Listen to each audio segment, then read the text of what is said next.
Pulsar. Pulsión. Pulsión de radio. Un programa donde la cultura late y el inconsciente nunca falta a la cita.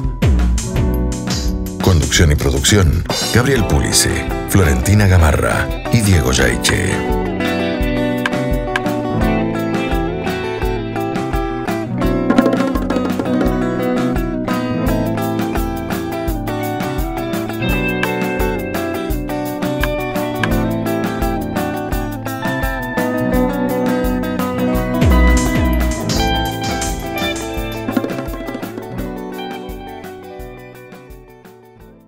Estamos en el aire. Muy buenas noches, señoras y señores.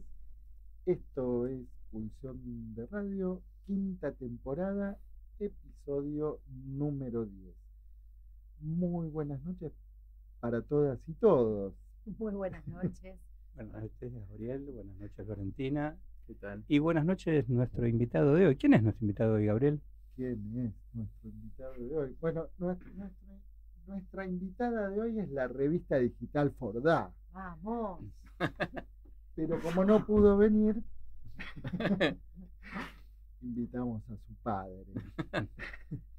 Muy buenas noches. Estamos con Ariel Pernicone. Bienvenido a Pulsión de Radio. Bueno, gracias por la invitación. El honor de estar acá. Pulsión de Radio es lo más. Así que feliz de estar acá. Un poco nervioso también, porque no es fácil esto de estar en un ámbito distinto al que uno está acostumbrado. No te preocupes, nosotros también estamos. No, y nosotros ya se sabe que somos los que hacemos las preguntas más jodidas del campo del psicoanálisis. Entonces... No, ya he visto el clima que crean y es una joya. Es muy lindo. Bien, ¿qué tenemos para hoy? Les voy a tomar lección. Tome lección, a ver. Tiene que buscar. A ver, no, podría decirlo, pero no en el orden. ¿Usted quiere en el orden? No. Yo lo que le puedo decir es que vamos a tener un rincón de los libros de la mano de nuestros queridos bibliotecarios. Carlos Marco. Hoy es el día de los bibliotecarios. Exactamente, que van a venir con recomendaciones muy pesadas, muy buenas. Así que seguramente va a ser un gusto. Y con algún reclamo también, ¿no? Sí, ya nos hicieron un reclamo. Antes de que usted llegue. Yo me olvidé los chocolates. Yo hoy vine solo por eso. Y cuando llego y encuentro con que no había chocolate. Bueno, a ver. Bueno, dejemos esas pequeñeces. ¿Y en la agenda cultural, Gabriel, qué va a haber? ¿Qué va a haber hoy? Y en la agenda cultural, el teatro viene a la radio con la Dani Pesclein. Y hoy tenemos un invitado, Lautaro Delgado Timruk, presentando una obra, en realidad dos obras. Una que es la que vamos a anunciar, otra la va a anunciar él, que es Seré. Y bueno, yo les propongo, vamos a escuchar un tema musical y a la vuelta... En Pulsión de Radio, ya se viene la hora de entrevistas. La hora de entrevistas. Escuchábamos a Gorillaz, Broken, y bueno, nuevamente bienvenido, Ariel. Gracias. Un placer tenerte aquí y un placer la conversación previa también. Es verdad. Una linda charla en el bar. Sí, rememorando un pasado también, ¿no? Un pasado en común en el Hospital Evita de Lanús. Sí, en el Hospital Evita y también en el ciberespacio. Además, ¿no? Claro. Porque bueno, un poco no. Hoy en realidad la propuesta era poder hacer un recorrido histórico, ¿no? En relación a la creación de la primera revista digital especializada en psicoanálisis niñas, niños, adolescentes. ¿Cómo nace Forda? Bueno, la revista Forda, yo venía de 15 años de transitar por el Hospital Lanús, donde coordinaba un equipo de 20 psicólogos junto a una gran amiga, Norma Manabela, y había empezado a incursionar en internet en las primeras épocas, ahí por el año 1999, y me topo con un espacio que dirigía Michel Sauval, Psicomundo, que fue el verdadero pionero, en mi opinión, creo que fue el verdadero pionero de la transmisión por la vía digital acá en la Argentina del psicoanálisis. Y vi las cosas que él hacía. Había una revista Cheronta ya fundada en ese momento, algunos seminarios que estaba desarrollando Michel, y me empiezo a comunicar con él, y en diálogo con él surge la idea de armar un seminario de psicoanálisis con niños, y desarrollé un programa de 20 clases con el formato de los seminarios que armábamos en el Hospital Evita de Lanús. Armo un equipo de trabajo con Andrés Nelken, Diego Soubiate, Álvaro López, Mirta Benítez. Mirta Benítez. Mirta, sí, con quien después publiqué un libro en coautoría. Sí. Y bueno, estuvimos compaginando ese seminario. En el hospital armábamos los seminarios y venían 60 personas aproximadamente. Después armábamos unas jornadas a fin de año y venían unas 150, 200 personas. Nosotros felices de la cantidad de gente que concurría a esos seminarios y a esos. Bueno, armó el seminario de psicoanálisis con niños, que fue la primera vez que subíamos a la red, y la primera semana teníamos 5.000 personas que asistían al seminario, y de todo habla hispana. Bueno, ahí tomé dimensión de lo que iba a significar las redes. Lo que se venía. Lo que se venía. Sí. Yo estaba impactado. Y bueno, era una rotura de cabeza ese tremendo. paso, tremendo, porque hoy es algo normal, natural, pero en el año 1999, cuando lo armamos fue el primer seminario de psicoanálisis con niños por la vía digital. Bueno, ese seminario siguió creciendo, está todavía en la página y sigue teniendo concurrencia. Y discúlpame, ¿y cuál fue la temática de ese primer seminario? Ese primer seminario lo dediqué exclusivamente al abordaje clínico, a la cuestión clínica, pero invité a 20 personas distintas para que escribieran su trabajo. Era una clase escrita. Claro. Era una clase escrita. Sí, porque los seminarios tenían ese. Claro. Bueno, están ahí todavía. Quien los quieran buscar ya deben tener 150.000 o 200.000. Perdimos el registro, porque en una época con Michel llevaba el formulario de todo, pero perdimos. Te mandaba los formularios por email. Sí. Bueno, a raíz de eso, seguimos pensando con Michel el proyecto en torno al psicoanálisis con niños, y charlamos de crear una revista, en este caso, que fue la hermana menor, vamos a decir, de Aqueronte, que ya estaba fundada. Bueno, en realidad hermana menor es un eufemismo, pero bueno, creamos el espacio de psicoanálisis con niños. Y como tal, pensé que Forda, la palabra Forda, los significantes Forda,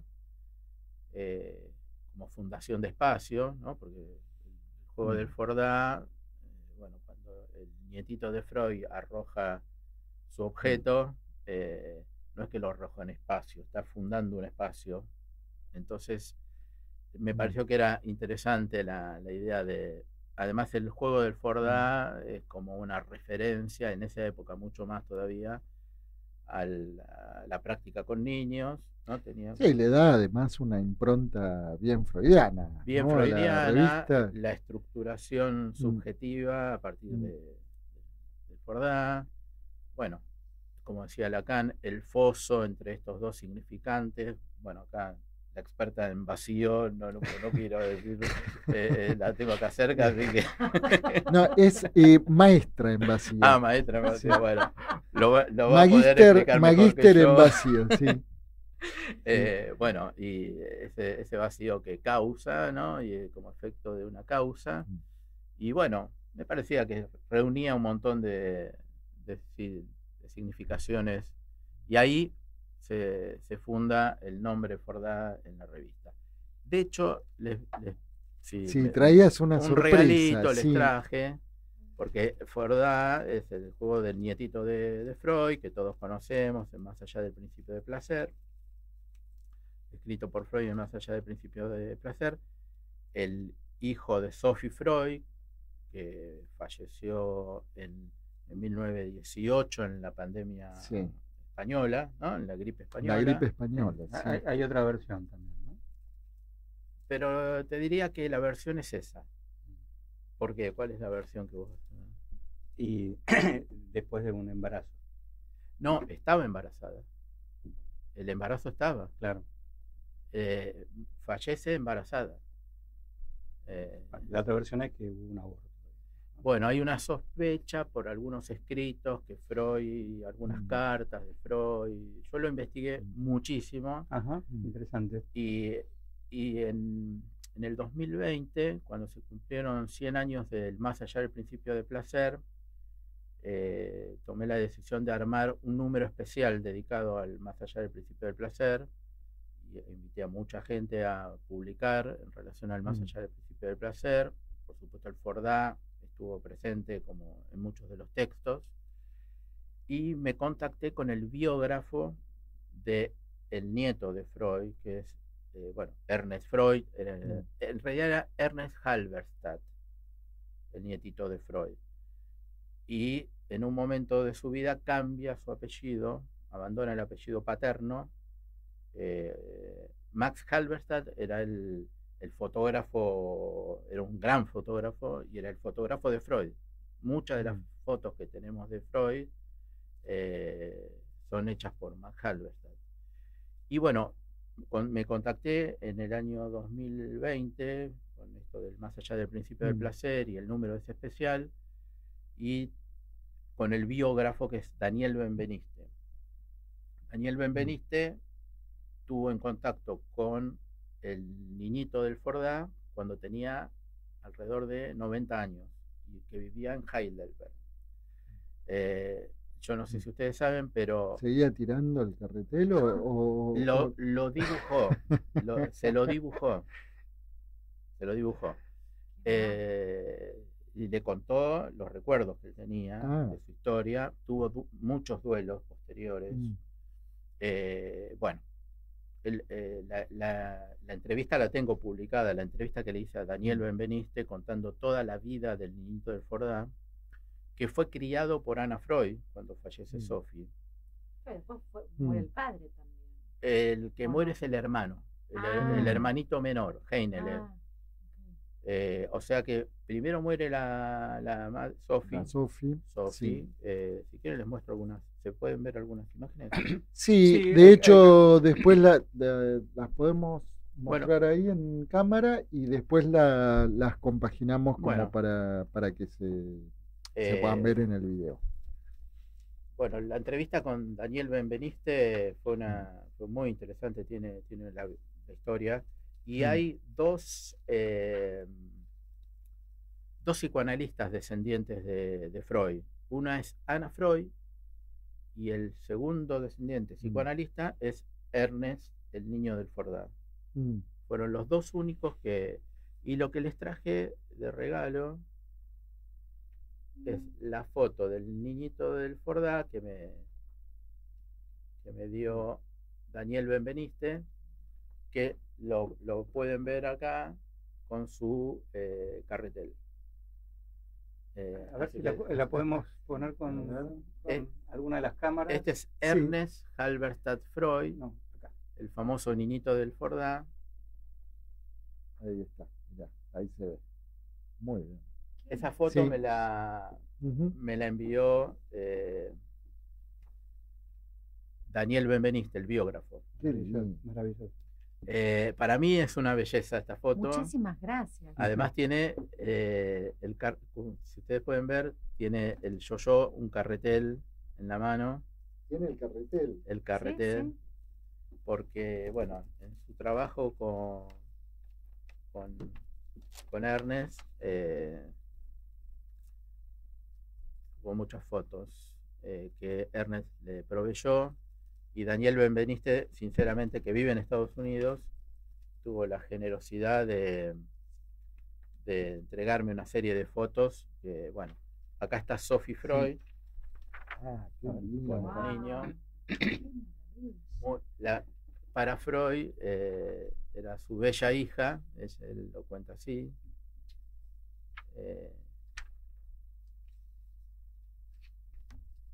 Acá está Max Halberstadt, el padre, con el niñito del Fordá.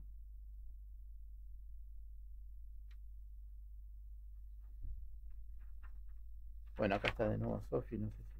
Qué linda. Qué lindo. Todo esto está publicado lindo, en la revista. Qué lindo regalo. Esto los que deseen investigar lo Sí. pueden traer. Esta es una foto muy conocida. Bueno, acá está Ernest, Discúlpame, ¿y esta quién es? Sophie Freud. Sophie, que fue la hija fallecida de Freud. Freud tuvo dos grandes pérdidas, y de las que probablemente nunca se repuso.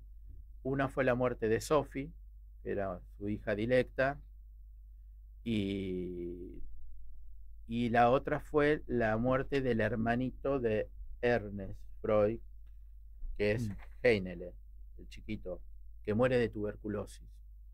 Y acá, esta es la famosa foto de Freud. Ay, qué hermosa esa foto. Esta es muy conocida. En realidad esta está en todos lados. Pero ahí está. El más grande es el niño del Fordá y el más chiquito es Heinele. Y Freud los amaba y tenía una relación. Bueno, esa es muy conocida, esa foto. Las que le mostré antes son menos conocidas porque me las envió el biógrafo y las me autorizó a publicarlos en la revista, así que quien quiera acceder, Sí, están accesibles. pueden acceder perfectamente. ¿En qué número? Es en el número que Es uno de los publicamos. números especiales. Claro, Sí. porque nosotros tenemos hasta ahora 16 números, de los cuales armamos 3 números especiales. Uno cuando la revista cumplió 10 años, que armamos un número especial sobre el caso Hans, la biografía de la historia de los Graf y el tema de la fobia en la infancia. Ese número... Que sobre eso vos publicaste con Mirta Benítez. Exacto, ¿no? después de la investigación enorme que hicimos en ese número, después en coautoría con Mirta Benítez publicamos un libro donde yo publiqué toda la parte biográfica de la familia Graf, ¿no? Que entre las cuestiones que investigué, y bueno, aparte de muchos documentos que pude conseguir, tuve una conversación con la hija de Herbert Graf, que era bueno, el verdadero nombre de Hans, que se llama Anne-Catherine Graf y vive en Suiza actualmente. Yo con ella me comuniqué por mail, tuve una linda charla, pero no me permitió publicar la entrevista. Pero bueno, fue... Bueno. Herbert Graf era muy reservado. Ya se publicó bastante sobre... pero bueno, yo de todas formas le agradecí y aceptó solamente que publique un recuerdito de ella, que era verlo a su padre hasta el último tiempo de su vida creando escenarios, ¿no? Porque era Regisser, fue el gran Regisser, Herbert Graf, ¿no? Bueno, me desvío un poquito. El número especial fue ese de... Maravillosas son tus desviaciones, ¿eh? Ah, perdón. No, por ahí me arborizo un poco. No, arborizate. Ese fue un número especial que con 80 artículos en ese caso y varias entrevistas a Eric Loren, a Raúl Jafar, que tiene muchos investigados sobre fobias, en ese momento que fue en el año 2010, cuando cumplió 10 años la revista. Y después hicimos un número especial con el Más allá del principio de placer.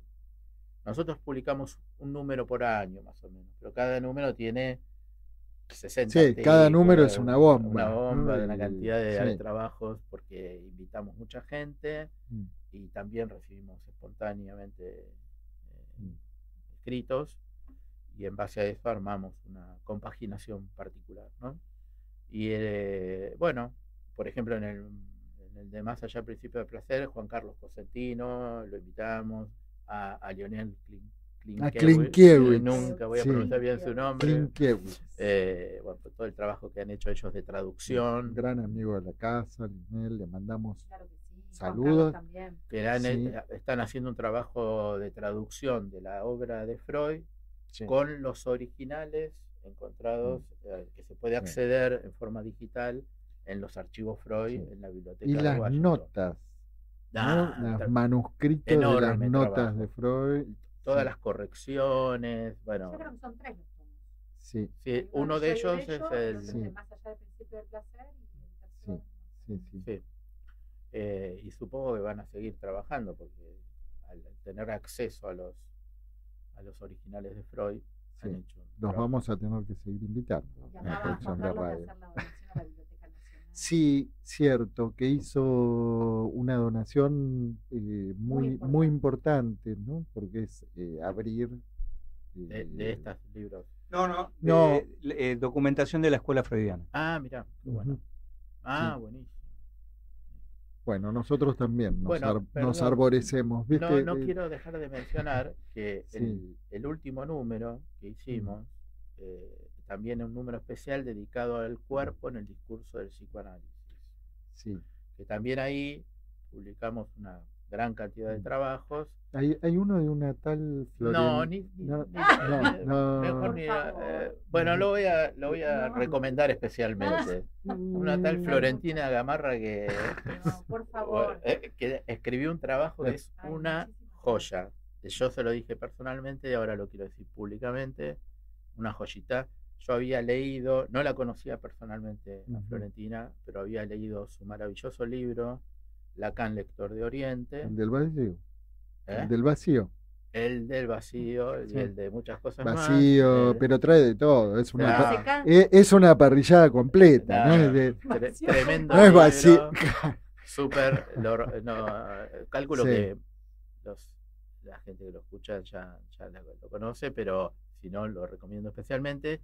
A raíz de esa lectura, me comuniqué con Florentina y le propuse si tenía deseos de publicar algún escrito sobre el tema que bordeara el tema del cuerpo, y un trabajo hermosísimo. ¿Y qué te contesté? No lo voy a contar eso. Pero eso también hay que contarlo. No. Yo le conté que es una revista que obviamente creo que a muchos nos ha acompañado profundamente, y para mí era como si me hubieran invitado a jugar con Messi. Te dije eso, ¿no? Sí, me contó. Esa fue es como si me estuvieran llamando. ¿Qué me estás diciendo, Florentina? Con una revista con la que siempre para mí fue una fuente de revisión, así que la agradecida soy yo, y te lo he dicho personalmente. Así que te agradezco, y te agradezco también la publicación que hiciste, porque es una joya, un trabajo minucioso, magnífico. Ese número está muy bueno, yo creo que está bueno. Este es el último. Es el último que hicimos en noviembre del año pasado. ¿Con qué eje temático? El eje principal es el cuerpo en el discurso del psicoanálisis, o sea, el cuerpo para el discurso del psicoanálisis, que surge como idea a partir de lo que nos hizo replantear la pandemia, ¿no? con relación al cuerpo, también la presencia del analista, el cuerpo del analista. Bueno, si bien la revista es específica de niños, niñas y adolescentes, obviamente el cuerpo hace a la subjetividad del niño. También tienen cuerpo. Tienen cuerpo. Y bueno, todo lo que implica la cuestión de la pulsión y el cuerpo en la infancia, ¿no? Sí, el niño no solo es el carretel. No exactamente. Bien, bueno, yo les voy a proponer que vayamos a una pausa musical. No quería dejar de mandarle un saludo, un fuerte abrazo a Michel Saubal, por un lado, ¿no? El padre del ciberespacio psicoanalítico. Exactamente. Y bueno, a Mara Golub también. Mara, gran compañera del Hospital Levita. De Levita. Uh-huh. Y Ariel, vos recién mencionaste algunas de las entrevistas, porque también es un gran entrevistador, Ariel. Así que si te parece, a la vuelta nos contás algo, porque tenés algunas entrevistas muy interesantes. Quiero, ¿no? mencionar algo, que es que cuando cumplimos 10 años, ya algunos de los primeros miembros del equipo fueron tomando otros rumbos, y quien permaneció y permanece hasta el día de hoy, desde el inicio hasta ahora, es Álvaro López, que es mi gran compañero de trabajo y colaborador permanente, y se incorporó además hace 2 o 3 años un gran amigo de México, Jesús Ramón Rodríguez, que era un lector permanente de la revista, y empezamos a dialogar. No lo conozco personalmente, nos conocemos por videollamada, a la distancia, porque la expansión de la revista llega a toda habla hispana, y en México tiene un lugar de bastante reconocimiento. Sé que hay muchos lectores ahí de la revista, y Ramón era uno de ellos, y empezamos a tener muy buenas charlas sobre el psicoanálisis, y hace 2 o 3 años lo invité a incorporarse al equipo editorial, y trabajamos hoy, yo dirigiendo la revista, Álvaro López, Ramón Rodríguez de México, y bueno, y Michelle, que trabaja desde Psicomundo organizando toda la estructura, ¿no? Así, bueno. Bien, bueno, vamos a escuchar un tema musical, y a la vuelta nos contás a quién entrevistaste. Bien. Bueno, muy entretenida la charla. ¿Qué escuchábamos, Gabriel? Escuchábamos a Talking Heads. No me pregunte cómo se llama. Se llama el tema. No me pregunte cómo. Pero después, en todo caso, sí. First Week, Last Week. Muchas gracias, Javier, por el ayudín. Bueno, y volvemos al programa. La entrevista. Las entrevistas, porque entre las entrevistas, bueno, nombrabas recién a Benveniste. Sí, a Daniel Benveniste. A Daniel Benveniste, pero hay una lista de entrevistas que están a disposición de quien las quiere ir a buscar, Sí, entre las ideas que surgieron en un comienzo, digamos, fue empezar a hacer entrevistas, reportajes. La primera entrevista que hice en el primer número fue a David Nacio.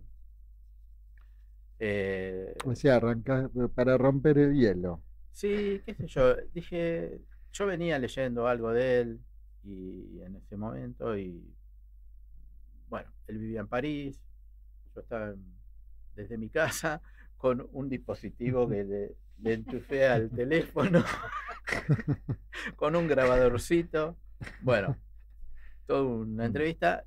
Cuento la anécdota porque hoy es muy fácil entrevistar. Entrevistás por Zoom y lo grabás ahí directamente. Facilísimo, y está buenísimo. De hecho, la última entrevista que hice fue a Joseph Nobel Freud, que está viviendo, bueno, que vive hace 1000 años en Barcelona. Y bueno, pero esa primera entrevista fue, yo les cuento la parte de suspenso, porque casi me muero del estrés ese día. Le hago toda una entrevista de 1 hora y pico, pero tenía que ver si había quedado grabado del teléfono a la grabadora. Bueno, respiré cuando puse el grabador y andaba, dije, bueno, ahí está. Y esta fue la primera entrevista. Después de esa hicimos en conjunto con Michelle, con Álvaro y con Mirta Benítez, allá Michelle Vaperó. Lo entrevistamos en una entrevista magnífica. A mí me gusta mucho indagar la historia de quien estoy entrevistando. Obviamente él contó todas sus 14 años de análisis con Lacan, su trabajo en topología al lado de Lacan, bueno, contó muchas cosas de su historia y a partir de ahí todo el desarrollo que él hizo. Después Álvaro López lo entrevistó a Eric Porsche en París. Tuve una entrevista bellísima con Silvia Bleichmann, que todavía la recuerdo hoy como una de las entrevistas más bellas que hice, por una genia absoluta. Una de las entrevistadas más bellas también. Además de bella ella, intelectualmente maravillosa, con una ética en la práctica que sorprendente, que podemos ver ahora en YouTube algunas cosas que ella fue. ¿Esa entrevista fue personal? Yo iba a los consultorios. En ese momento íbamos al consultorio y grabábamos. Un móvil de exteriores. Pero claro. Íbamos y grabábamos. Después la entrevisté, en este caso sí a la distancia y por escrito, a Catherine Dolto-Tolich, la hija de Dolto, que fue también muy linda entrevista, porque bueno, me contaba toda la vida de Dolto, su historia, su relación con ella, una infinidad de anécdotas, el vínculo de Dolto con Lacan, en fin, está todo publicado eso. Te puedo preguntar cómo hacías, porque es como si el trabajo fuera el de un paparazzi, porque ¿cómo hacías para contactarte, para...? El deseo de investigar es poderoso. Entonces, cuando me surge la idea de que tengo deseo de contactar a alguien, rastreo, busco, contacto a la persona y me juego. En este caso, bueno, como me pasó con la hija de Juanito, digamos, ¿no? En el caso de la hija de Juanito, calculo que dijo, la rareza de que un psicoanalista desde Argentina me escriba, porque no era una persona accesible. ¿Era por mail? Por mail, sí, por mail. Y en inglés, con Anne-Catherine Graf. Con Catherine Dolto fue todo por escrito también. Ella me dijo que le envíe un cuestionario, una serie de preguntas, y ella me iba a responder. Yo le mandé 15, 20 preguntas, y a los 2 días me había respondido. Y esa fue la entrevista con ella. Después lo entrevistamos a Jorge Fuckelman, con quien yo había estudiado 2 o 3 años. Álvaro López estudió mucho más que yo con Jorge Fuckelman. De él aprendí muchísimo, de la práctica con niños y del lugar del juego en la práctica con niños. Y bueno, fuimos a entrevistarlo a su consultorio y fue otra entrevista maravillosa. Bueno, después Jorge Palant, Betty Garma, que junto a Arminda Verasturi fueron las 2 pioneras del psicoanálisis con niños en la Argentina. Tuve el honor, tal vez el triste honor, de haberle hecho la última entrevista, porque a Betty Garma en su casa, consultorio, me mostró escritos de Freud que le había enviado Freud a Ángel Garma, le había enviado un trabajo a Freud para que Freud le diera su opinión, y Freud le responde un escrito breve, pero ya lo tenía en su casa. Tenía 80 y pico de años en ese momento ella, una memoria prodigiosa, contó toda la historia del psicoanálisis en Argentina, y su relación con Arminda Verasturi, sus primeros trabajos en los hospitales, en fin, una entrevista muy linda, que nos acompañó Estela Gurman, que era amiga de Betty, y bueno, la verdad que fue una experiencia linda, Sí, pues desde lo histórico, la digamos, historia del psicoanálisis Tremendo. en primera persona. Tremendo. ¿no? Sí. Bueno, después a varias personas más.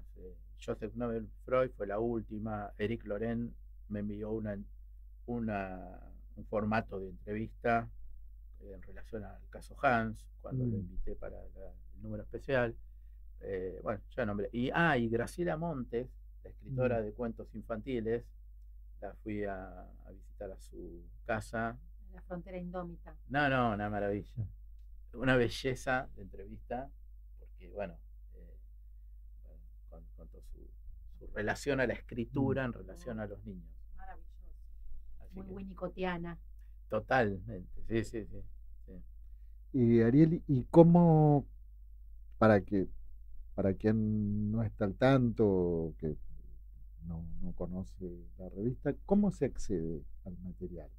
¿Cómo se accede a las entrevistas, Bueno, a los números toda la especiales? actividad que hay en Psicomundo es de acceso libre y gratuito, absolutamente. Sí. Esa es una de las políticas editoriales de Psicomundo y de la revista. Esa es una, y la otra es la pluralidad. Bueno, hay otro tema que también en la política que me interesó construir, lo hemos hablado con Florentina en un momento, que es la pluralidad de voces y la convivencia de psicoanalistas, escritores, autores del psicoanálisis, de las más diversas procedencias. Y si nosotros priorizamos el deseo de escribir, el deseo de transmitir y la experiencia de cada uno en su lugar. O sea que al mismo tiempo, si bien a veces invito con un tema determinado, en general la revista se arma al revés. O sea, con el deseo de escritura que tenga a quien invito o quien se propone publicar algo y nos envían trabajos, vamos armando el collage de la revista en secciones, ¿no?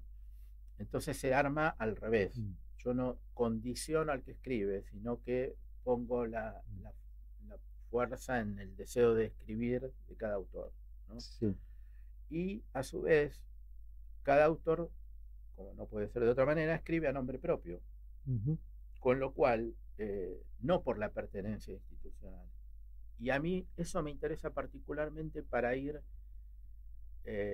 por un borde que se diferencia del encierro que producen la mayoría de las instituciones psicoanalíticas. Sí, del efecto capilla. Exactamente. ¿No? Sí. Yo estuve 20 años en una institución psicoanalítica, agradezco haber transitado por ese lugar, he aprendido muchísimo, pero el espíritu de la revista va a contrapelo de cierta cosa, sí, de la escolarización, del síntoma que produce algo de uno de los síntomas que se presentan en algunas de las políticas institucionales.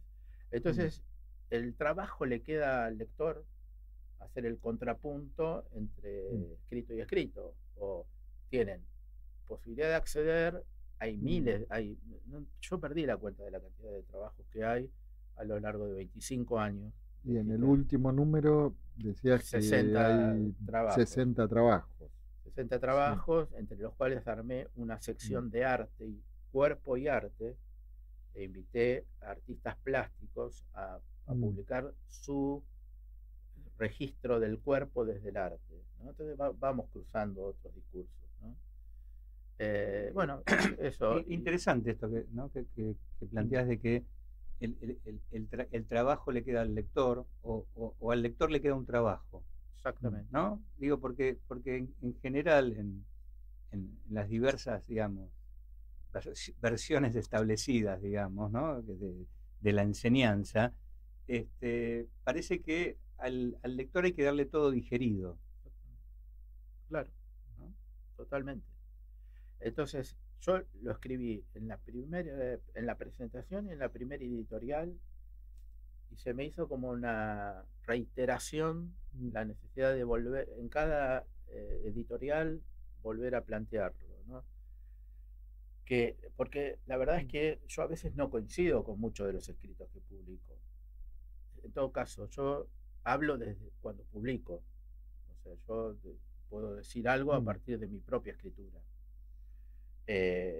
Pero me permito esa apertura para no ser, porque si no, produzco ese adoctrinamiento o ese encierro que se genera cuando uno le marca, obviamente el eje es Freud-Lacan, de eso no hay duda, el marco es el psicoanálisis, el discurso del psicoanálisis, y el eje es Freud-Lacan, a pesar de que pues, también está Winnicott y todos los autores que conocemos, pero el eje de la revista está, que entran también. Entran, por supuesto, pero está ahí en este eje. Pero, bueno, hay 60 trabajos en un número y diversas secciones, y bueno, después las personas van eligiendo qué leer, y a su vez, yo no adhiero a todo lo que publico, pero me la banco, digamos, porque si no tengo que direccionar los escritos, y eso es lo que no quiero hacer, y bueno, cuando tengo que decir algo, lo digo desde lo que yo escribo. Y entonces vuelvo a lo que hablábamos recién con Diego, que es el trabajo de contrapunto que tiene que hacer el lector, ¿no? Yo qué sé, cada uno hace el trabajo que quiere, pero hay que hacer un trabajo de lectura, y esa es la invitación, ¿no? Hay una invitación al trabajo de escritura de cada autor, desde su deseo, y hay una invitación al trabajo de lectura que cada uno deberá hacer, ¿no? Y bueno, eso es inmanejable, ¿no? Cada uno va por donde quiere. Sí. Desde el momento en el que la revista se creó, entiendo que vos dijiste recién que estuviste 20 años en una institución psicoanalítica. Sí. ¿Crees que hay algo de eso que fue cambiando a partir de que precisamente un poco la revista termina tomando esta coloratura, digamos, plural, en el punto en el que, bueno, las voces a veces son más reducidas, ¿no? Yo, en verdad, desde el número 1 hasta la actualidad, siempre tuve la misma lógica. Pero esa lógica me la enseñó el hospital. O sea que esa marca, bueno, hoy lo hablábamos recién con Gabriel porque teníamos un poco la misma visión. Sí, y es también la política del programa, ¿no? Bueno, por eso comentábamos. Yo, en broma también, ¿no? y en serio digo, al principio estaba nervioso, pero me sentía tranquilo porque es el clima que ustedes crean.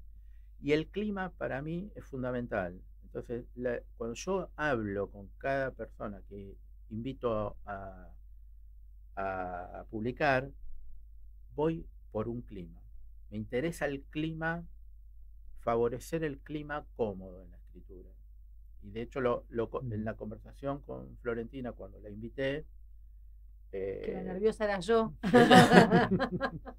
Pero por la vía del chiste, digamos, pudimos generar un clima de trabajo que hizo, bueno, que se produzca una mejor tarea de escritura. El desnudo tiene que ser cuidado. Uno tiene que aclarar eso. Por supuesto. Después de cierto momento de la vida, más todavía.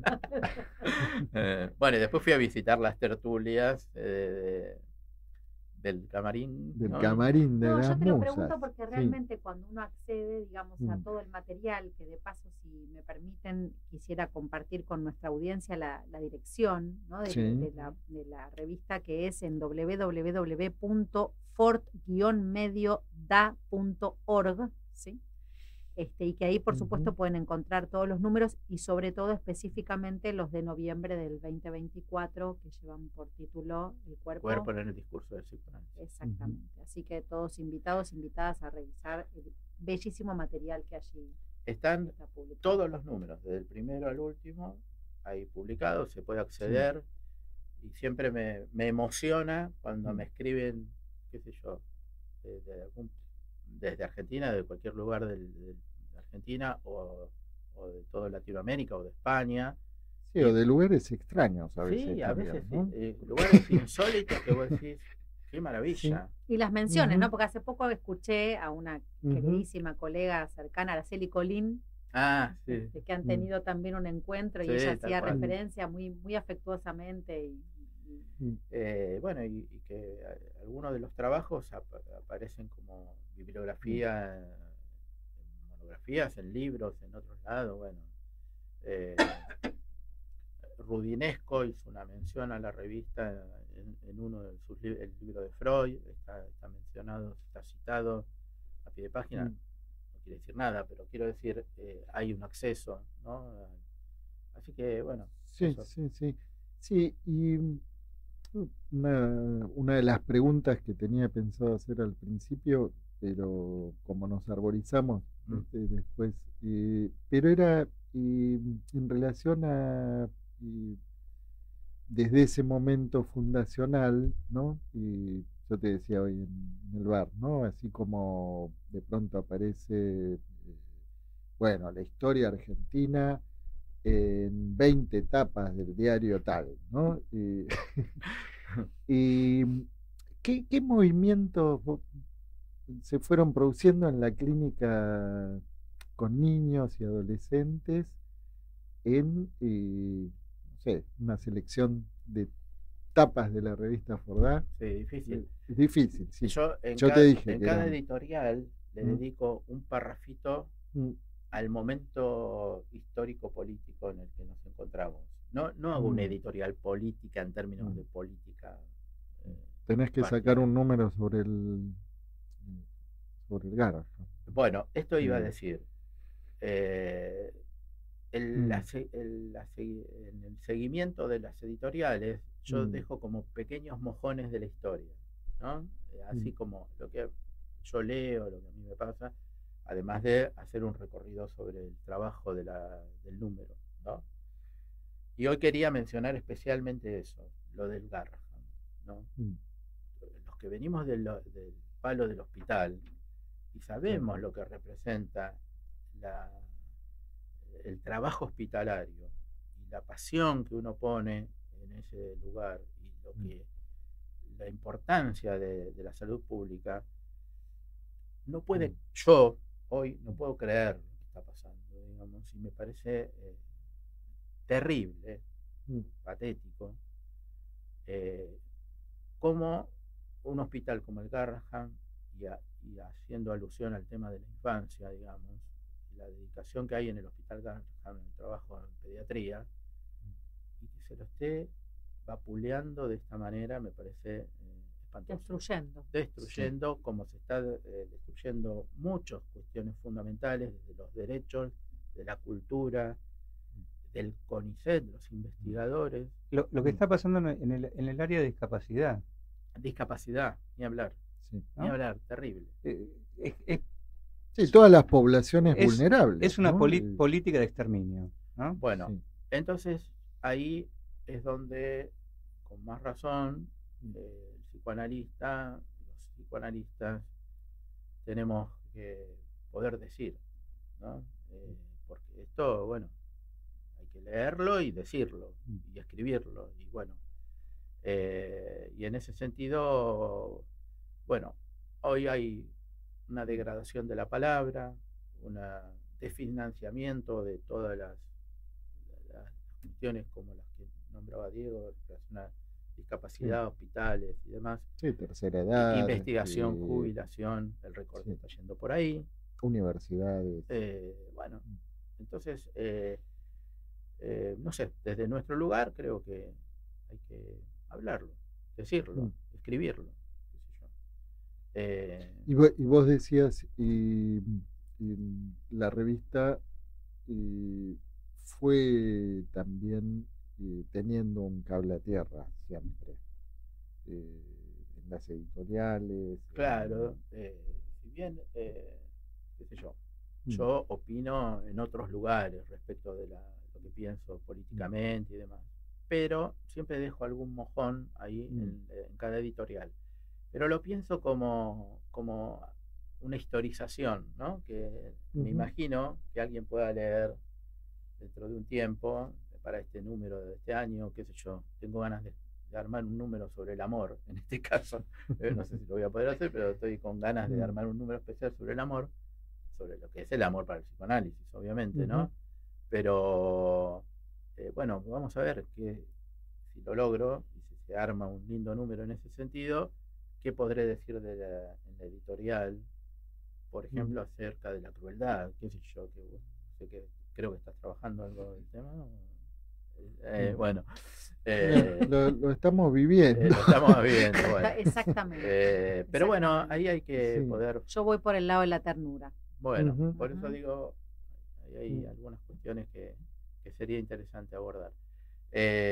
Bueno, bien. Y obviamente en 25 años la manera de abordar la práctica con niños ha ido variando, mutando, replanteándose cuestiones. Y bueno. Y ya estamos sobre la hora, pero sí. También Ojo con lo que preguntaste. Sí, también en 25 años ha cambiado la tecnología, ¿no? Absolutamente. ¿No? ¿Y esto cómo ha impactado en Fordá? Fordá tiene, si vos ves la imagen, es vintage. Nos quedamos con la imagen de los 90. Modificar eso representaría una inversión gigantesca, casi imposible, porque han mutado tremendo. Pero sí me interesa cómo pensar estas cuestiones en la práctica, en la infancia, hoy. Y las cuestiones del goce en detrimento de la palabra, y las cuestiones del consumo y la falta de inversión en la educación. En fin, hay una infinidad de temas que sé que está terminando la reunión. Para varios números y varias entrevistas más. Hay para trabajar, hay mucho para decir. Bueno, Ariel, la verdad que un placer tenerte aquí en el programa. Vas a tener que volver a venir. Me lo llevo a mi consultorio. Obvio. Les traje uno para cada uno. Estos se los tiene que llevar. Esto lo llevo. Muchísimas gracias. Y nosotros, bueno, nos estamos yendo a una pausa comercial de la radio y a la vuelta estamos con nuestra agenda cultural, con la Dani Pez-Klein y con los bibliotecarios. En Pulsión de Radio, la agenda cultural late. Bueno, se llenó el colectivo. Sí. Mucha gente. Es que vino el teatro. Nunca hice una vez con tanta gente, me encanta. Sí, mucha me encanta. Bien, y buenas noches, Daniela Pez-Klein. Gracias, buenas noches, Gabriel Pulice. Todo buenas suyo noches el programa. Bien, vamos a comenzar la agenda cultural de hoy. Hoy tenemos una entrevista, tenemos acá el placer de contar con Lautaro Delgado Timbrook. Bienvenido, buenas noches. Buenas noches. Y hay más gente. Hay más gente. Ya que estamos, sí, claro, pero yo no me sé el nombre y apellido. Sí, me sé los nombres. Diego Baracat. Gracias. Y Carlos Marcos. Amúchense. Ahí aparecemos. Pero bueno. Bien. Y Carlos Marcos. También. Para quienes nos están escuchando, nos estamos viendo, somos 7 personas, como habían mencionado, en este espacio de pequeño. De 1 metro cuadrado. Exacto. Entonces, esta agenda cultural va a tener una entrevista muy en torno de lo espectral, vamos a hablar un poco de eso, y les propongo antes que empecemos la entrevista que va a ser de Lautaro, que está acá presente, y vamos a hacer que Sofía Brito, la codirectora de las 2 obras que vamos a comentar, vamos a pasaros simplemente el aviso de un ciclo que se llama Materia Efímera, que es la 3ª edición. La curaduría es de Miguel Galperín y va a estar en Fundación Cazadores del 12 de junio al 6 de julio, y son 11 dúos que se encuentran a componer en vivo, ¿sí? Y 11 dúos que piensan la música como un encuentro. ¿Podemos escuchar el audio de la voz de Miguel Galperín invitándonos? Hola, ¿cómo están? Mi nombre es Miguel Galperín, soy compositor y este año tengo a cargo la curaduría del ciclo Materia Efímera de la Fundación Cazadores. Este año presentamos 11 dúos, son dúos que en muchos casos formamos especialmente para el ciclo con la idea de convertir a la canción en un espacio común, pero también en un espacio de experimentación, un territorio para intervenciones mutuas, para cruces y para un formato de tipo ping-pong, en el que cada uno de los integrantes de los dúos se escucha en escena a la vez que, por supuesto, intervienen canciones y generan canciones como dúos. La entrada para este ciclo incluye una consumición. Creemos que van a ser noches bastante singulares, experiencias muy, muy ricas, en los que además se puede compartir esta consumición con les músicos una vez que termina la función. Así que ojalá puedan venir, los esperamos y bueno, va a ser un placer recibirlos. Perfecto, entonces quedamos invitados para ver Materia Efímera, que sucede, como les decía, a partir del jueves de la semana que viene hasta el 6 de julio. Las entradas se compran por Alternativa Teatral y la Fundación Cazadores queda en Villarroel 1438, Chacarita. Ahora sí, pasamos a la agenda, no, a la entrevista con Lautaro. Lautaro, te presento brevemente, sabiendo que voy a estar omitiendo un montón de información importante, y si te parece bien, o la presento yo a Sofía, la presentas vos, para hacerla presente.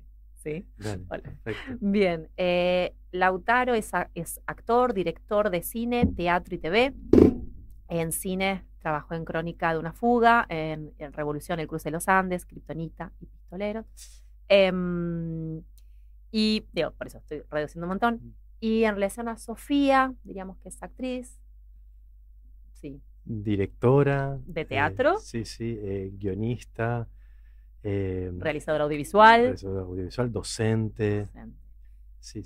O sea, básicamente estamos hablando de un dúo, ¿sí? Dos cracks. Dos cracks, artistas multifacéticos. Después creo que va a aparecer, pero en algún lado leí que también trabajas con algo de no sé si es la palabra. Prestidigitación. Gracias. A mí tampoco me salía recién, ¿eh? Creo que es la hora. La hora solamente fue contagioso. Es peligroso.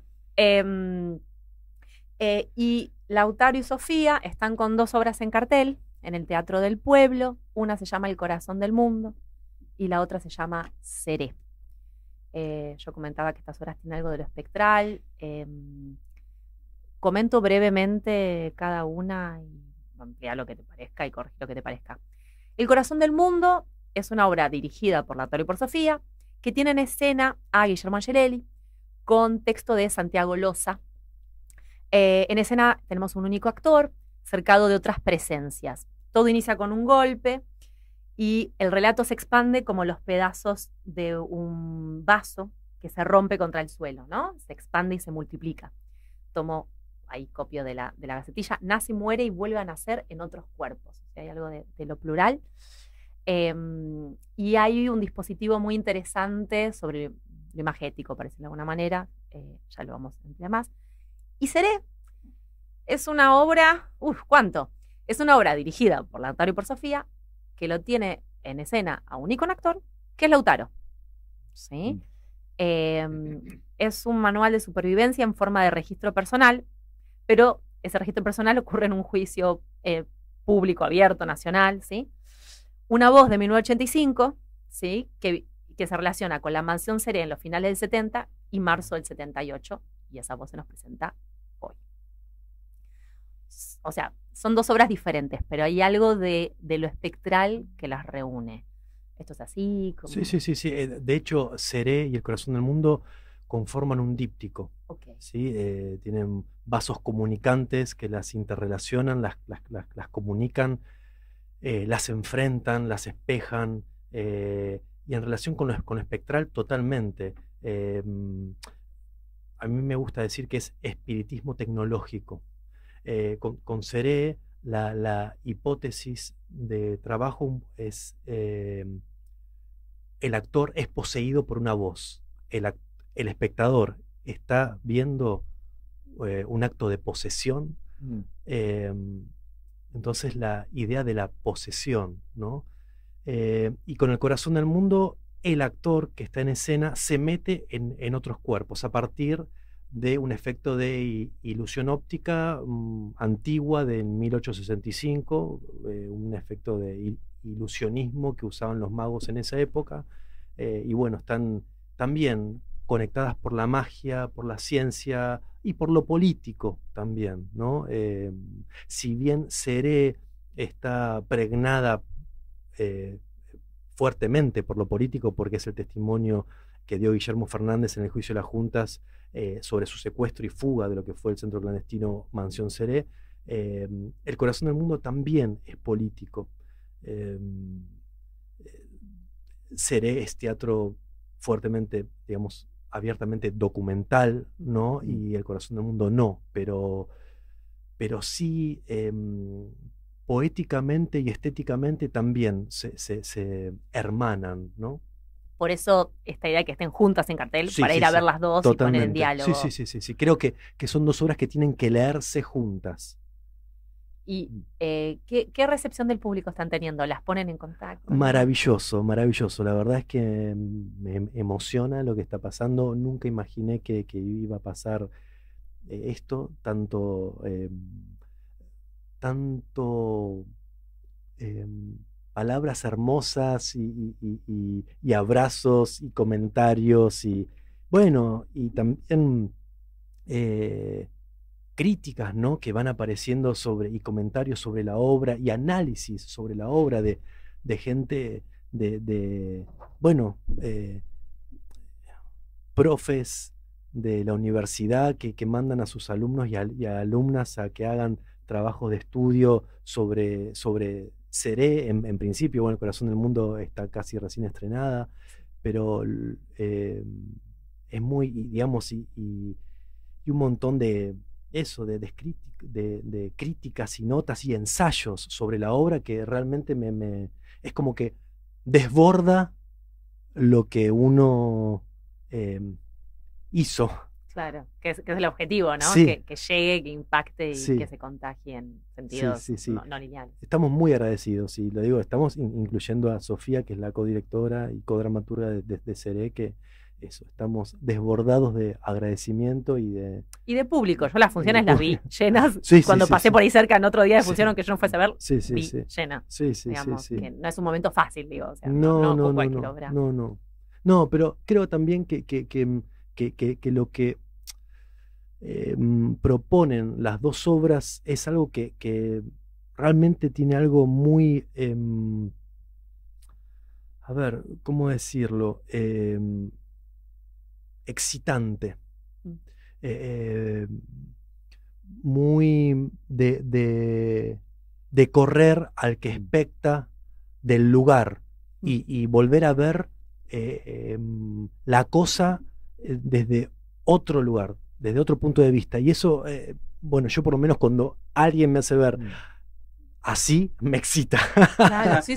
Pero me excita, que me estimula y que es algo, digamos, vibrante en mi deseo de ver y de pensar el mundo y pensarnos hoy lo que estamos viviendo, ¿no? Que es un momento de la historia nuestra que nos toca vivir muy particular.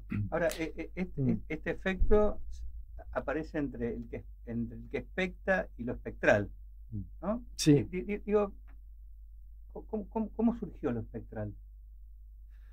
Mira, a ver, con Seré, bueno, con las dos cosas, realmente, porque yo estrené en el 2019 El corazón del mundo, dirigí la obra solo, ¿sí? Con el mismo dispositivo, con el Pepper Ghost, ¿sí? Que es el efecto anterior a los hologramas, significa el fantasma de Pepper, ¿sí? Un efecto muy artesanal que simula algo así como lo que está pasando ahora con lo que estamos viendo, que ustedes se ven y ven que detrás del vidrio hay una persona, pero nosotros estamos conviviendo con él, ¿sí? Entonces, si hacemos así, podemos tocarlo y se puede combinar por la ilusión óptica poética, ¿sí? Relato.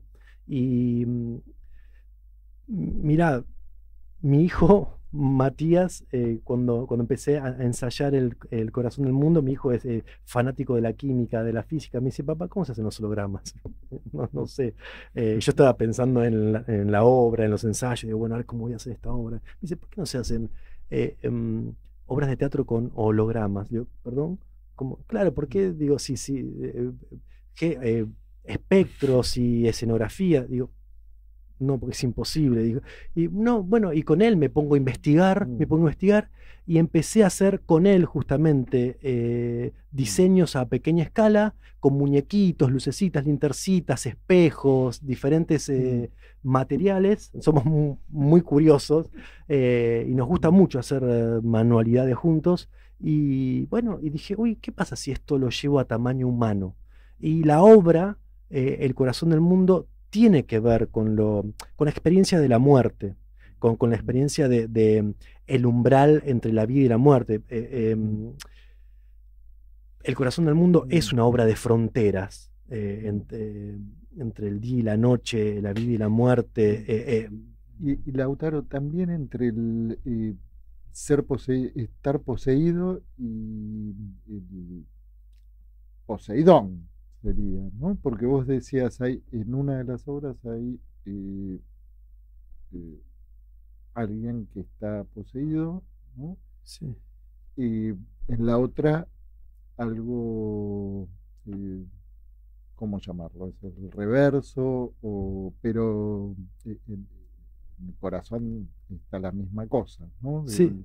Ser poseído o no, ¿no? O poseedor, Poseidón, ¿no? Bueno, pero algo habrá hecho Poseidón para que lo llamen así. Sí, tal vez esto del umbral es un lugar muy, es de verdad está lo excitante, ¿no? Sí. Porque justamente rompe mucho de los binarismos que nos trascienden y entonces algo de la posesión que estamos siendo, es esta experiencia que nos atraviesa, ¿no? Sí, total. ¿Sabes que cuando te escuchaba, ¿no? No podía no recordar una entrevista que tuvimos hace un tiempo atrás, no mucho, con Luis Ignacio García. Por ahí lo has leído, escribe mucho en Anfibia, en varios medios, sobre el testimonio de un duelo de él, que es La Hora del Diamante, un escrito de él, es un libro, digamos, ¿no? Y justamente aparece esta cuestión del umbral y también de lo espectral, ¿no? Entonces me parecía muy interesante esta forma que adopta una obra que digamos que no habla ni de la vida ni de la muerte, sino del umbral. Sí. No sé por qué me interesa tanto eso. Lo que es seguro es que a todos nos mueve ese lugar, y eso es lo interesante. Sí, ese es el varón artístico. Y con Seré también pasa lo mismo. Hay un efecto y que tiene que ver también la sugestión, la hipnosis. Con Seré trabajamos con la cuestión de la voz, justamente, y el cuerpo poseído por esa voz. Bueno, los que lo vieron saben de lo que estoy hablando, en el sentido de que hay muchos espectadores que no saben si estoy hablando yo o no, realmente. Por más que yo les diga, miren que lo que van a ver es un truco, y yo no hablo, va a hablar otra persona, yo voy a hacer que hablo. Sin embargo, hay gente que duda, ¿no? La sugestión, la hipnosis, tiene que ver con eso, y con la magia, ¿no? Seré es una mansión, aparte, ¿no? Bueno, sí, la mansión Seré. Pero al mismo tiempo, Seré, ¿no? Bueno, yo seré, el futuro simple del verbo ser. Yo seré en el futuro, ¿no? La posibilidad de ser, y que en la mansión Seré, en 1978, era imposible pensarse en el futuro, ¿no? Así que sí, rompe con el significante. Propongo si podemos escuchar el audio de Sofía, que hoy no pudo venir, pero claramente está presente en todo el trabajo, justamente hablando de su mirada sobre lo espectral de ambas obras. ¿Qué valor juega lo espectral en El Corazón del Mundo y en Seré? Bueno, mucho. Las 2 horas están montadas con una plataforma que bueno, trabaja con, digamos, eso, fantasmas. Las dos obras son con un solo actor y ese actor trabaja con presencias que no están físicamente, en el Seré, Lautaro recrea con sus miradas, con su mirada o su voz estos personajes, y en El corazón del mundo, bueno, por ahí están más visibles, y Guillermo les pone el cuerpo, digamos, a esas presencias, pero bueno, las recrean. Para mí es muy, muy mágico trabajar de esa manera, y también abriendo a la conciencia eso, ¿no? Como nosotros somos con los otros, ¿no? Con los que están y los que no están. Pero sí, creo que tiene que ver con eso. A mí me parece muy valioso porque el público las siente, digamos, esas presencias. Están, digamos. Y eso es muy lindo. Lo que sucede en las dos obras es muy mágico. Qué bueno, ¿no? Terminar con la palabra mágico. Sí. para reforzar. Pero, ¿puedo hacer una pregunta de cada obra? Sí. En relación a El corazón del mundo, ¿sí? ¿Alteraron el texto o es así el texto? O sea, ¿hay algo raro de verlo y decir, no entiendo cómo se conecta y entiendo cómo se conecta, como si el cuerpo entendiera, pero la mente no? Respetamos todo el texto. Sí, no. Es así, sí. Es mucho texto, mucho tiempo, no hay pausa y diferentes puntos de vista. Es increíble el trabajo. Sí. Y con el testimonio se hizo todo un trabajo de dramaturgia justamente sobre el testimonio. El testimonio dura 3 horas, el testimonio de Guillermo Fernández, y lo que es su voz en la obra es 1 hora y 10. Entonces se hizo todo un trabajo de estructura dramática a partir de eso, digo, qué se deja, qué no se deja, digamos, dándole eso, una estructura dramática, un comienzo, un medio y un fin. ¿Y qué valor? Pensaba esto de, bueno, entiendo que muchos de los testimonios son fuertes, pero sobre todo lo pensaba, es una obra que, digamos, cuando yo fui había bastante gente grande, y yo sentía, fue casualidad que vi gente grande, pero yo sentía que de verdad es una obra que necesitaría ver gente muy joven que no entiende lo que pasó hace décadas. No, y está buenísimo. Vienen chicos del secundario también. También esta es una obra que nosotros decimos que es teatro urgente y portátil. Urgente porque es necesario que se cuente esta historia antes que la cabeza borradora de la hiperinformación borre nuestra historia reciente, y portátil porque se tiene que poder hacer en cualquier lado, incluso hasta en la calle. Y la recepción de los chicos es buenísima, porque aparte también hay mucho de cuando se les enseña a los chicos, se les enseña como si fuera una historia que no pasó muchas veces, como si fuese como un dato idealizado, alejado museístico también a veces, ¿no? Bueno, sí hubo desaparecidos, pero se vuelve como eso, como un significante vacío. Se va disecando. Total, se cristaliza, ¿no? Entonces la idea de Seré es desautomatizar la historia. Las palabras, las frases, no nos han vencido y nunca más, que están repetidas tantas veces, volver a cargarlas de significado, ¿sí? Es la urgencia también, ¿no? Y no quedan tantas funciones, o sea que es urgente verlas. Sí, quedan 4 funciones. ¿Podemos repetir los datos? Sí, los sábados a las 17 horas en el Teatro del Pueblo. Que es la Valle 3636 para ver a Seré, y El corazón del mundo. Los lunes a las 20 horas también en el Teatro del Pueblo. Las entradas por Alternativa Teatral las consiguen. ¿Y hay que ver alguna primero? No importa el orden. Sí. Perdón, y algo acá en relación, después van a hablar de esta foto. Ya hablamos. Ay, perdón, porque quiero decir algo. Yo soy muy relector del libro de Roland Barthes, La cámara lúcida. Y bueno, digo esto esto el punto, puro punto. Esto ha sido y ya no es, ¿no? Como qué fuerte. El nieto de Freud. El nieto de Freud. Wow. El famoso nieto del carretel, del Fordá. Wow. Para seguir preguntándonos sobre el tiempo. Qué bueno, qué bueno. Y hablando de tiempo. Sí, hacemos una pausa y después seguimos con el Rincón del Libro.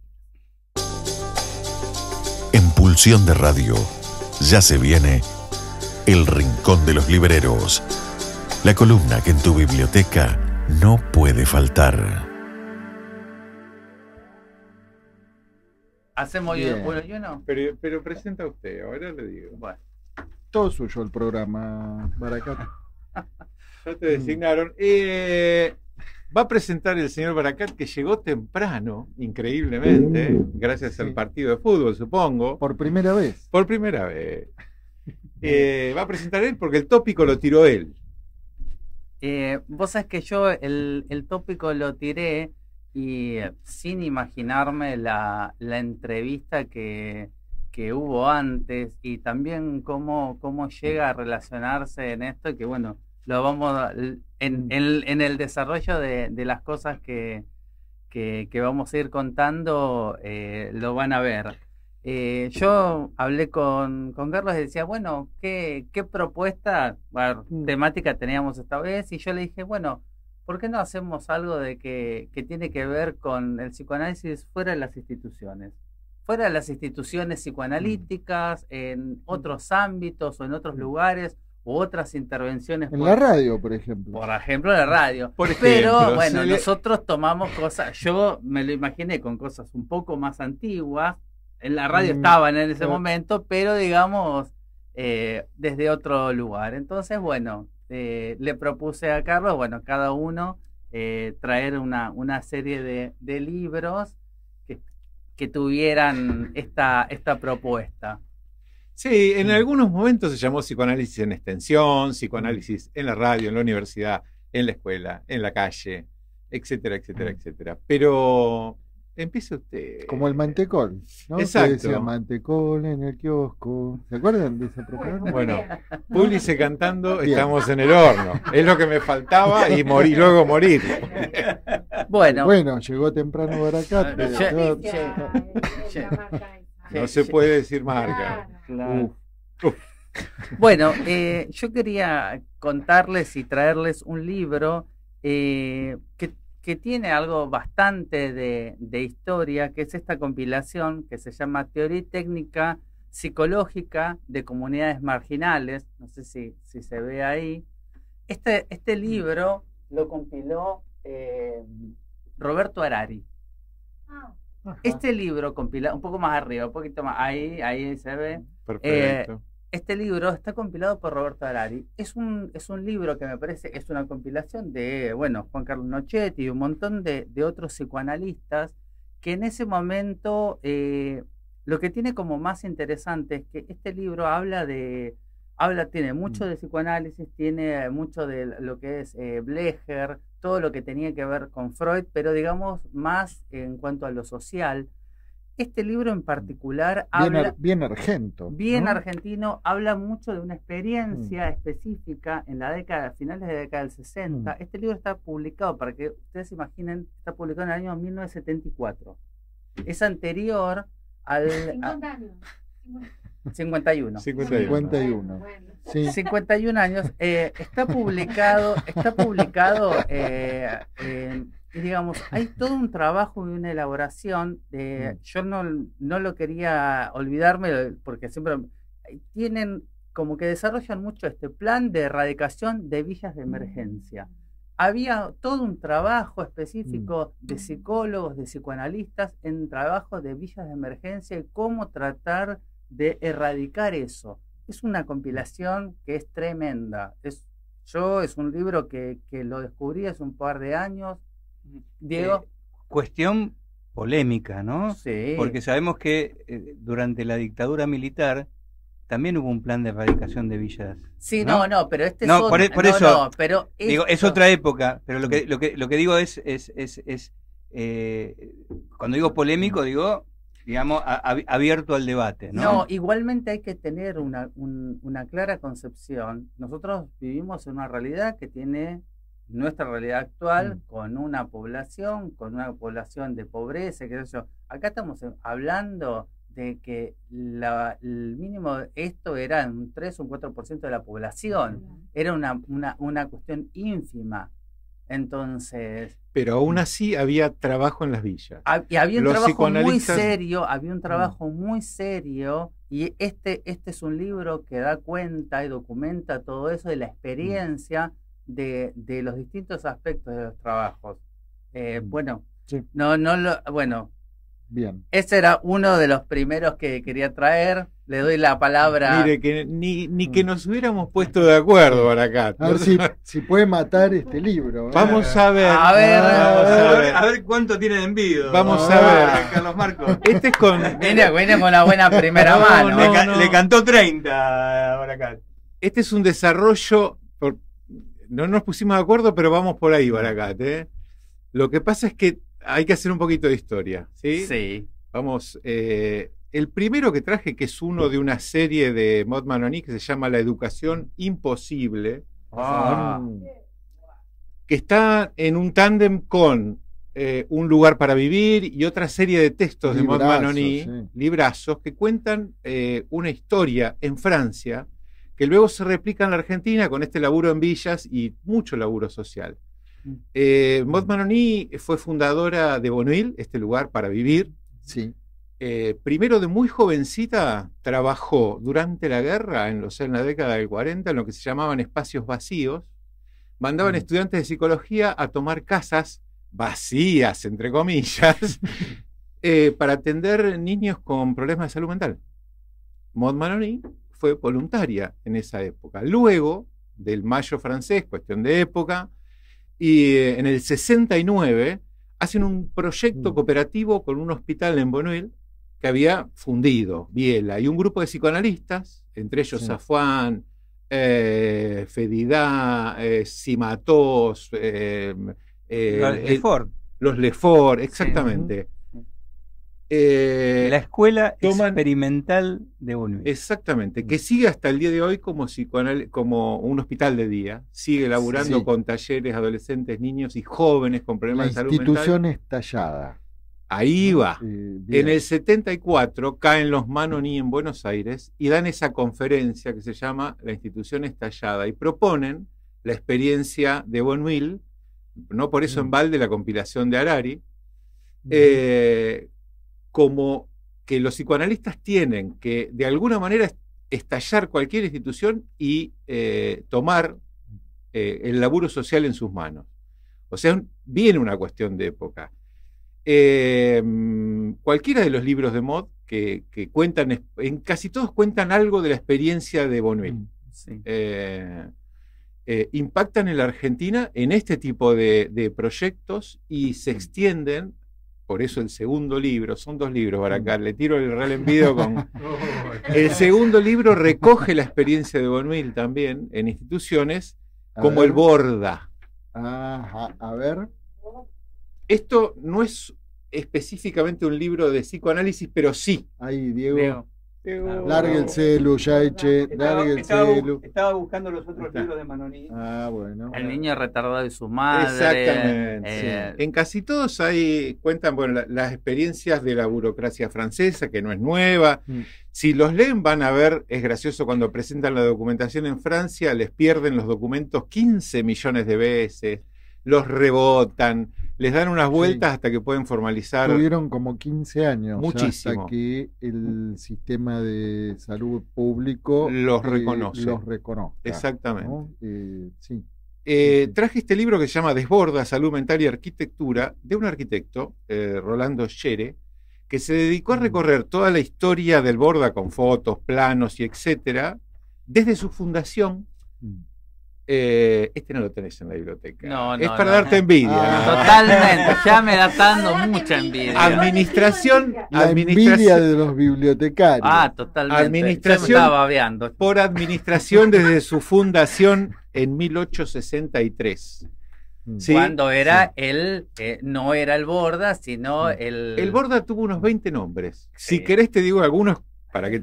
Hospicio de San Buenaventura, Hospicio de las Mercedes, Casa de Dementes, Casa de Alienados. Este es el que más me gusta. Hospital General de Hombres y de Convalecencia de Incurables, Locos y Contagiosos. El Hospicio de las Mercedes es como el nombre que durante más tiempo y más años tuvo. Sí, hasta que llegó Ramón Carrillo, que fue uno de los directores, y lo organizó más o menos como está ahora. Sí, que es hospital escuela. Exactamente. De salud mental. Igual, el Borda es como la historia del país. Antes del loteo, ¿no? Puede ser el último proyecto arquitectónico. Mira, si lees el libro, es una locura lo que han hecho con el Borda. Podés contar toda la historia del país a partir del Borda. Es así. Que se empieza a planificar cuando cae Rosas y se inaugura en 1863 con Mitre como presidente. Y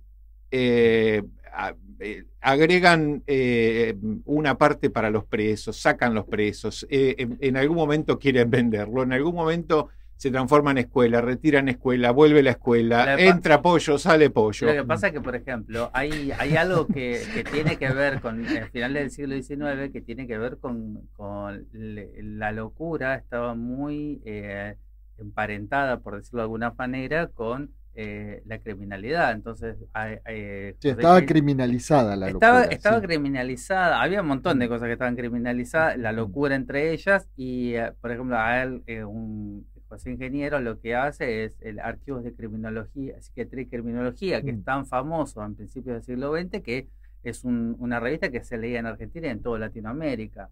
Es Domingo Cabreda, que es justamente el que abre, que el Borda fue hasta Domingo Cabreda, finales del siglo XIX, quien planifica, digamos, empezar a hacer otros hospicios en el país. El Borda y el Moyano, en ese momento, el Hospicio de las Mercedes y el Hospital Nacional de Alienadas, eran los dos únicos hospitales psiquiátricos del país. Ustedes imagínense que todos los enfermos mentales del país caen en esos dos hospitales. A partir de Domingo Cabred, que más o menos en 1910 empiezan a fundar en el resto del país todo. Entonces, esto es la historia argentina desde la locura. Lástima que no lo tenés. No. Me está robando. Pero la experiencia... Ya lo voy a conseguir, quédate tranquilo, que el bibliotecario argentino consigue lo que sea. Si querés lo hago mirar para otro lado. No que es mío, que es mío. Este no es de la biblioteca, se nota que es de él. ¿Tiene sello? No. Este es Marcos. Este es Marcos Biblioteca. Bueno, esta cuestión de época llega luego de la democracia, con el tema del estallido de las instituciones y lo que proponen los franceses. Recién en el 84 se funda dentro del Borda un taller literario que llaman Desbordar, por eso el título de esto. Un primer grupo que publica una revista, Desbordar. En el 84 se funde, en el 90 se funda otra, pero ya con un taller de periodismo. También se funde, por épocas va saliendo, no va saliendo, la retoman otros psicoanalistas, psiquiatras. También se funda en ese mismo periodo el Frente de Artistas del Borda, que sigue actuando hasta ahora, y la Colifata. Con el mismo espíritu de época, cooperativo, colectivo y social. Si quieren ver como extra, hay una película de esa experiencia, filmada en 2010, ficcionalizada, que se llama Desbordar, como todas las revistas y todas las experiencias que han tenido. El director es Alex Tosenberg y trabaja Fabián Miras y Manuel Callao. Relatan esto que cuento puntualmente. Tuvo un impulso enorme con la vuelta de la democracia y cada vez que hay alguna crisis, anterior gobierno de Macri, anterior intendencia de Macri, que quisieron desalojarlos y demás, se reanuda ese espíritu que que sigue ahí latente. La Colifata sigue funcionando y el Frente de Artistas del Borde por también. supuesto. Sí, Así que le cedo el... No sé ahora cómo podrás con eso. Vamos a seguir acá. Ustedes me dirán cuáles son el resto de mis cartas acá. Bueno, me resulta muy complementario lo que Carlos Marcos traía con La educación imposible de Maud Manony. La importancia de este libro, yo me quedé pensando, es, digamos, hoy por hoy tenemos ciertas ediciones que se hacen en tiradas pequeñas y todo, y los editores para hacer una edición antes, digamos, se tenían que jugar. Esto es una edición de 3.000 ejemplares, para que se den una idea. Entonces, imagínense la importancia que tenía esta obra. Eso era lo único que quería terminar de decir de esto. Después, lo otro que yo traje, este libro, si querés mostrarlo, es de Editorial Vergara, es compilado por Carlos Tehuel, que se llama El Lanús, la generación del 80. Quiero hablar un poquito del famoso Hospital Lanús. Hay un texto de nuestro entrevistado de hoy. Ariel fue uno. Este libro lo que hace es una compilación de justamente todos los que estuvieron en la década del 80 en el Lanús. Ariel es uno de los que estuvo acá, Ariel Pernicón acá es uno. Bueno, en el libro, no sé si se vieron, en el medio está la imagen del Lanús, y si vieron en el medio hay una foto que es de Mauricio Goldenberg. Mauricio Goldenberg fue, a ver, explico un poco qué fue el Hospital Evita de Lanús. En el año 1956 fue el primer hospital polivalente que tuvo un servicio psiquiátrico de internación. De 12 camas para hombres y 12 camas para mujeres. Primero en el mundo. Primero en el mundo. Sala de internación en un hospital general. En un hospital general. Fue, digamos, algo completamente disruptivo para la época. Lo que las malas lenguas, como siempre cuentan, Goldenberg se juntaba con Celes Cárcamo, que fue uno de los 3 didactas que tuvo APA cuando llegó acá a Argentina, que él se formó en la Sociedad Psicoanalítica de París, y era el que le enseñaba psicoanálisis. Entonces, a partir de Celes Cárcamo, es que Goldenberg lleva el psicoanálisis al Hospital General. Entonces, eso fue lo tan importante que tuvo el Lanús en ese momento, y que tenían un trabajo social importantísimo. Ahí en ese momento, en este servicio, yo estoy hablando, este libro relata lo que es la generación del 80. Que es la tercera generación. Y que eran los que ya fueron barridos por el proceso. Lo que yo les cuento es lo primero anterior. La primera parte, en la década del 50, digamos, entre el 50 y 60, ellos tenían un trabajo muy importante en toda la comunidad. Estaba... Ahí se me fue el nombre. Bueno, Lía Ricón estaba con Goldenberg. Nacio fue uno de los que estuvo como residentes ahí, porque digamos, todos los residentes del país que de los hospitales se querían ir a formar ahí. Isidoro B., Juan Carlos Volnovich. Bueno, Nacio mismo decía que él estudió con Lacan, pero la clínica la aprendió con Goldenberg. Claro. Él es clínico a partir de Goldenberg. Entonces, imagínense el nivel, esto en la década del 60. Que bueno, Goldenberg después por el proceso se exilia en Venezuela.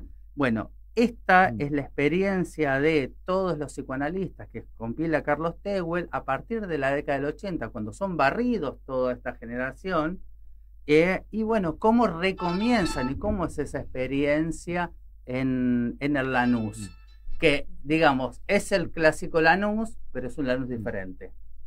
Entonces, bueno, es un libro realmente muy interesante, con muchos testimonios de todos los protagonistas que estuvieron en toda esa época.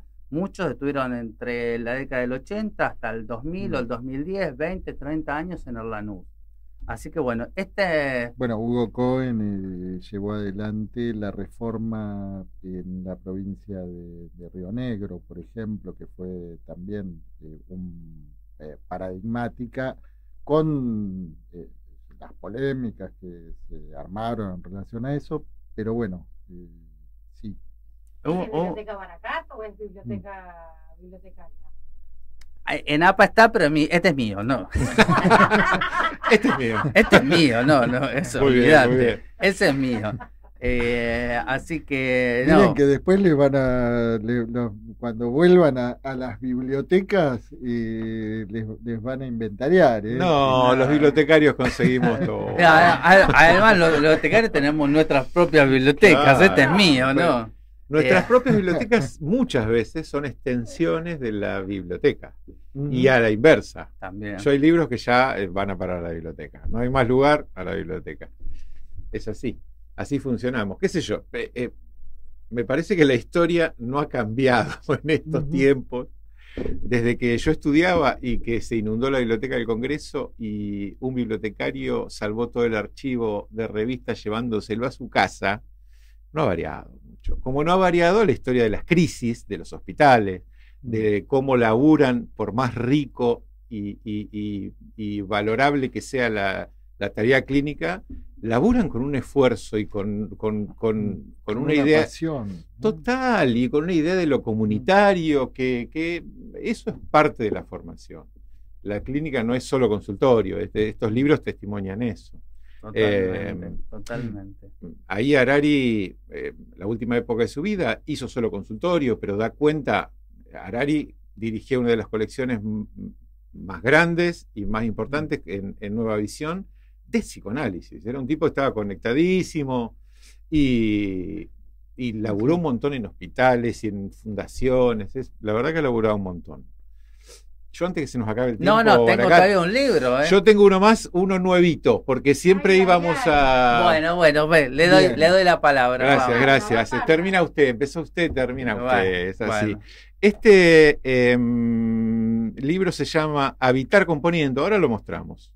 Tejedurías psicoanalíticas. Es un libro bastante raro, porque si uno revisa rápidamente la bibliografía va a poder ver cosas bastante extrañas, referencias bastante extrañas, y encontrar a Freud al lado de Kusch o a Lacan al lado de Freire.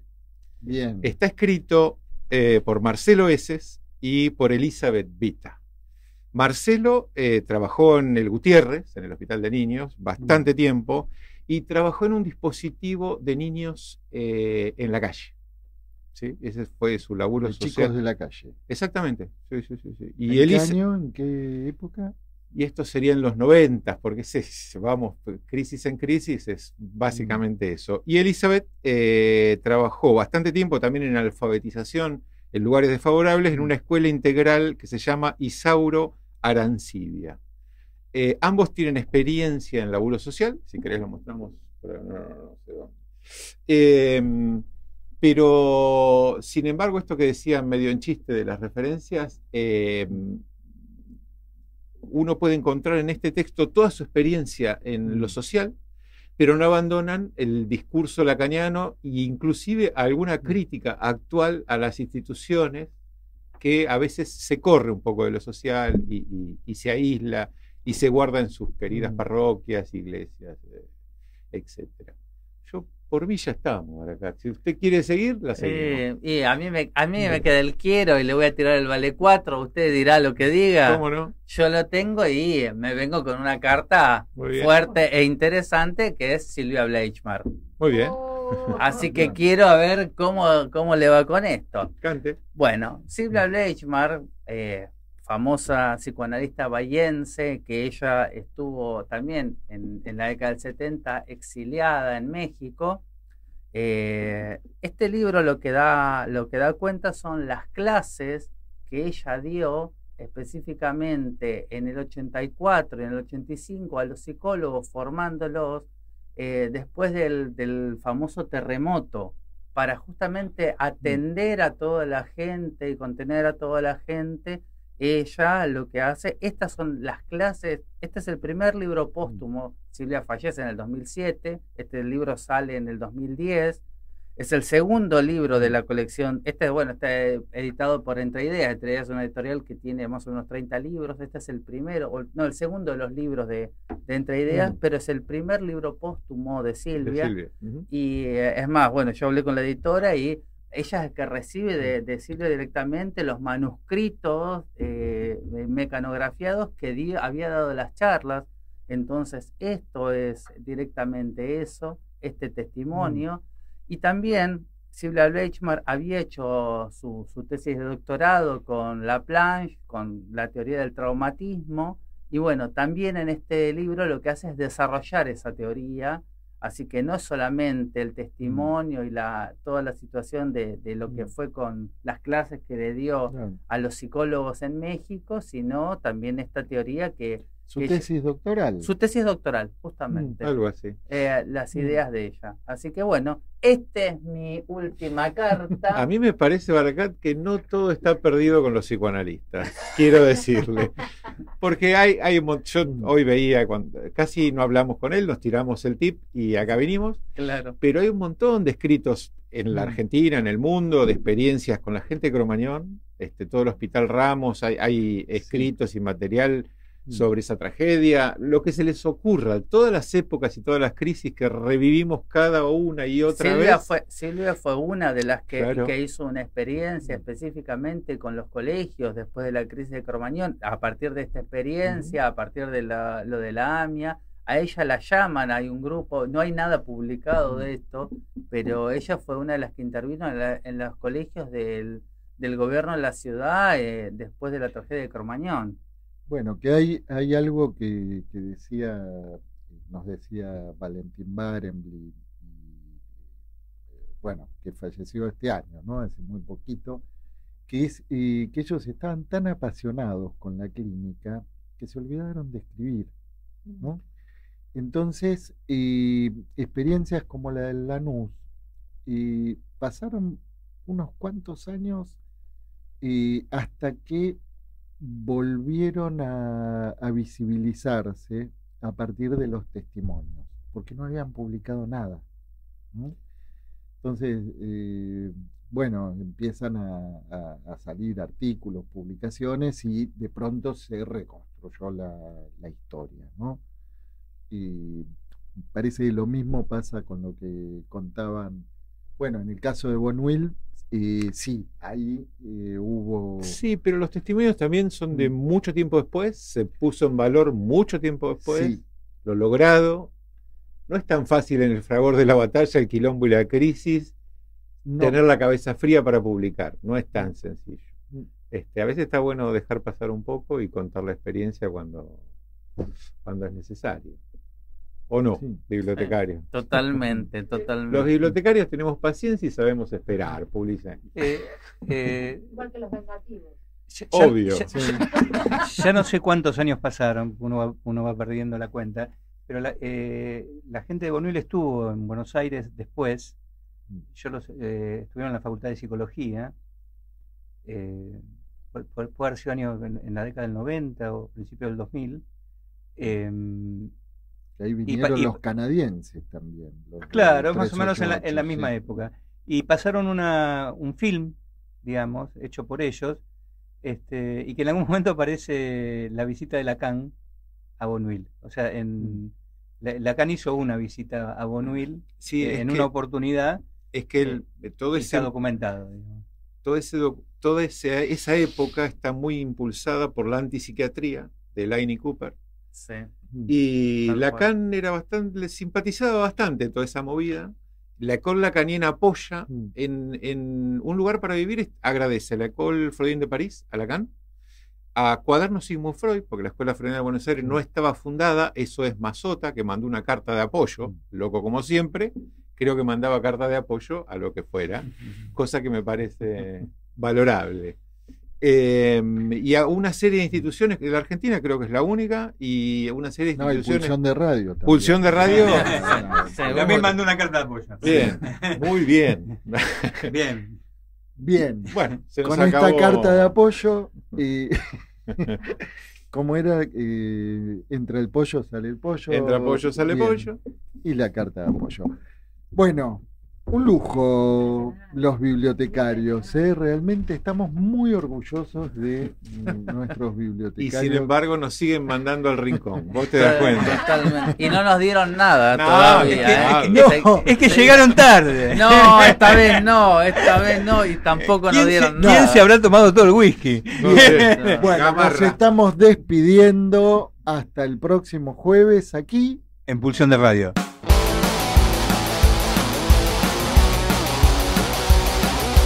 Pulsión. Pulsión de Radio. Un programa donde la cultura late y el inconsciente nunca falta a la cita.